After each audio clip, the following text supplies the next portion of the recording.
இப்போ ஆறிடுச்சா கோவம்? இல்லை, அதுக்கு பிறகு நம்ம 2009 அவரோட வீழ்ச்சிக்கும் கலைஞர்கிட்ட நம்ம விஜயகாந்த மையமா வச்சு ஆர்கியூ பண்ணது அவரோட தோல்விக்கும் ஒரு காரணமா இருந்தது. 2009 இன்னும் அண்ணன் ரஜினிகாந்த் தோற்ற இடத்துல இருந்து நம்ம போர் புரிஞ்சு நான்வன்னியர்களை ஜாதி சங்க தலைவர்கள் எல்லாம் கொண்டு திரட்டி வெளிப்படையாக தான் சொன்னோம். நியாயமான மனிதநீதிக்கு மனிதங்க அடிப்படையில் 98 பண்ணதுக்கு 2009 நான் பாமக அவ்வளோ தொகுதியிலும் தோற்கடிக்க போறேன், அனைத்து பிற ஜாதிகளையும் ஆர்கனைஸ் பண்ணி பாமக எதிராக செயல்பட போறோங்கிறத ஜூனியர் உடனே டிக்ளேர் பண்ணி தான் செய்தோம். அதுக்கு பல ஜாதி சங்க தலைவர்கள் நமக்கு துணை நின்றாங்க. அது நாம 98 பண்ணதுக்கு திருப்பி பண்ணணும்.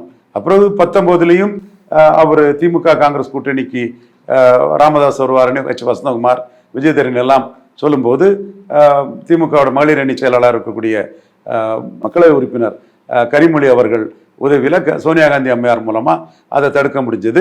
மு க ஸ்டாலின்